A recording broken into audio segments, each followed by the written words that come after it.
Welcome back, hobby fanatics, to another tutorial from the Army Painter. The new Warpaints Fanatic range features a totally revamped metallics line, which features a specialized combination of aluminum flake and mica for unsurpassed coverage, color, and sheen.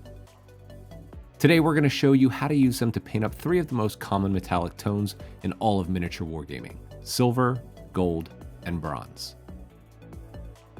This video also happens to be Steffen's first tutorial since joining our studio, so be gentle with him in the comments while you welcome him to the team. First up, let's paint some copper. We're using the same power swords as our sample miniatures as we used in the non-metallic metal video, so you can see how they look side by side and reference that later on. Using true copper from the Warpaints Fanatic range, Steffen is just applying a simple smooth base coat. Already, you can see in just a couple passes how smooth this new metallic applies. Once that's dry, he will apply a shade using our dark skin shade wash in the updated wash range. Just apply this all over the mini and be sure to work those deeper pigments into the recesses and details.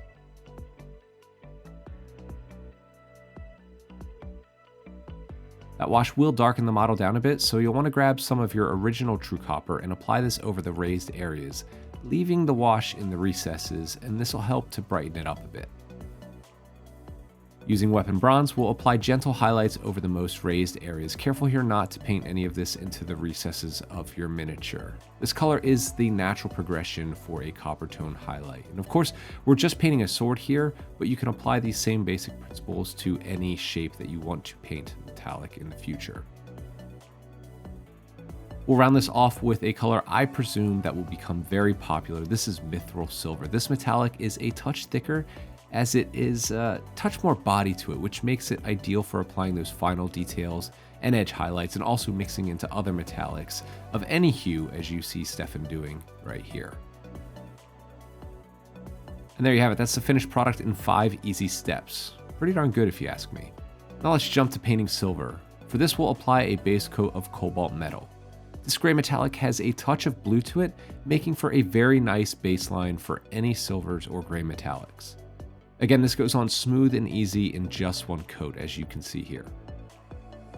To complement the inherent blue tones of cobalt metal, we're going to apply a wash of dark blue tone. But you can use dark tone or even strong tone depending on how clean or gritty you want your metallics to look.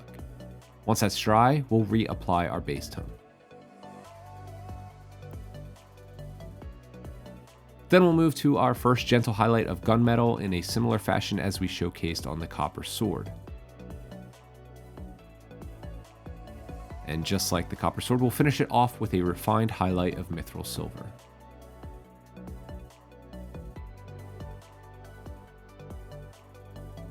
Moving on to our gold tutorial, Steffen is applying a smooth base coat with greedy gold.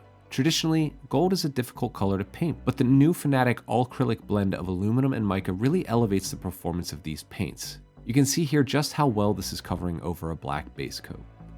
While we are showcasing the coverage over black, using a brown or even a deep purple or red tone such as Brigandine Brown, Terrestrial Titan, Moldberry, or even Angel Green can be a great way to set a tone for the gold, as many of these colors really work well as a base tone or even as a shade color.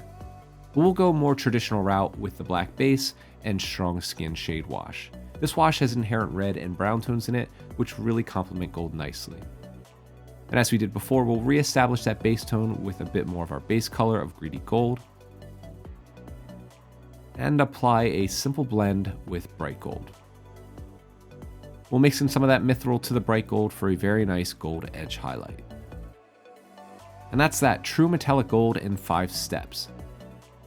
The improved coverage and performance of these new Warpaints Fanatic metallics are sure to impress painters of all skill levels. Whether you're trying to save time at the hobby desk or creating shining showcase level metallics, Warpaints Fanatic have set a new standard for what a miniature paint should be. Subscribe to us here on YouTube if you haven't already, and follow us across all social media outlets to be the first to see tutorials like this, and visit us at www.thearmypainter.com for even more news and updates.